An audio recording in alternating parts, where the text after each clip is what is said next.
बहुत समय पहले की बात है। जंगल के बीचों बीच एक विशाल बरगद का पेड़ खड़ा था। उसकी मोटी मोटी शाखाएं आकाश को छूती थीं और लंबी लंबी जड़ें जमीन तक झूलती रहती थीं। उसी की सबसे ऊंची डाल पर उल्लू परिवार का घोंसला था। घोंसले में रहती थी उल्लू माँ उषा और उसके 3 नन्हे बच्चे, गोलू, बोलू और चीकू। बच्चे छोटे थे, उड़ना अब भी नहीं जानते थे। उनके पंख बस हल्के हल्के फड़फड़ाते, लेकिन ताकत इतनी नहीं थी कि आसमान में उड़ पाते। दिन भर उषा बच्चों के लिए खाना ढूंढ कर लाती। कभी जंगल के किनारे से चूहे पकड़ती, कभी झील से मेंढक, कभी कीड़े मकोड़े। शाम को सब घोंसले में बैठते, माँ कहानियां सुनाती और बच्चे उसकी पंखों में सिमट कर सो जाते। आंधी का संकेत। एक दिन दोपहर से ही जंगल का मिजाज बदलने लगा। हवा भारी होने लगी, पत्तों में अजीब सी सरसराहट होने लगी, आसमान पर काले बादल छा गए। गोलू ने डरते डरते पूछा, मम्मा ये आवाज कैसी है? जैसे कोई दैत्य पेड़ों को हिला रहा हो। उषा ने ऊपर देखा और बोली, बेटा आंधी आने वाली है। जब आंधी आती है तो पेड़ टूटते हैं, घोंसले बिखर जाते हैं। तुम सब मेरे पंखों के नीचे छिपकर रहना। बोलू कांपते हुए बोला, मम्मा अगर घोंसला गिर गया तो? माँ ने बच्चों को सीने से लगाया, जब तक मैं हूँ कुछ नहीं होगा। जंगल की हलचल। जंगल के दूसरे पक्षी भी बेचैन हो उठे। तोते अपने घोंसले से बाहर झांक रहे थे। मैना अपने बच्चों को दबाए बैठी थी। कुछ छोटे पक्षी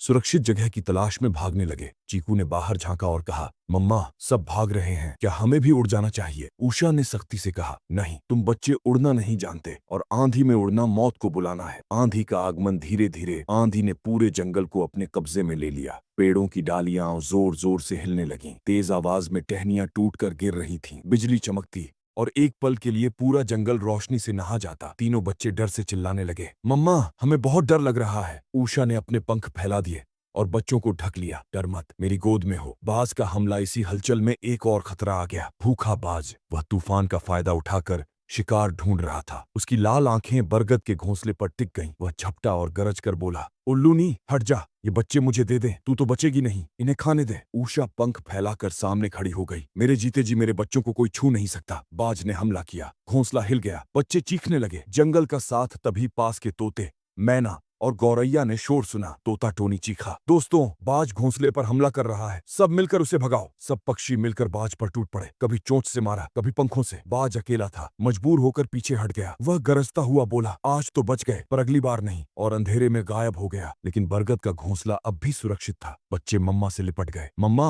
अगर तुम न होती तो हम तो। उषा मुस्कुराई। माँ की ताकत उसके बच्चे होते हैं। जब तक माँ है तुम्हें कोई छू भी नहीं सकता। नई सुबह। अगली सुबह सूरज की सुनहरी किरणें जंगल पर फैली। पक्षी फिर से गाने लगे। गोलू ने आसमान की ओर देखा और कहा, मम्मा आंधी चली गई, अब दुनिया कितनी सुंदर लग रही है। बोलू बोला, हमें समझ आ गया, डर से बड़ा कोई दुश्मन नहीं होता। और चीकू ने मुस्कुराते हुए कहा, जब हम उड़ना सीखेंगे तो आसमान से चिल्लाकर कहेंगे, हमने आंधी को जीत लिया। माँ ने उन्हें सीने से लगाया। जंगल में फिर से जीवन लौट आया। सीख। यह कहानी हमें सिखाती है कि संकट चाहे कितना भी बड़ा क्यों ना हो, धैर्य और साहस से उसका सामना किया जा सकता है। एकता से बड़ी ताकत को हराया जा सकता है। और सबसे गहरी बात, माँ का प्यार सबसे मजबूत ढाल है। अगर वीडियो पसंद आया तो वीडियो को लाइक करे और चैनल को सब्सक्राइब कर दे।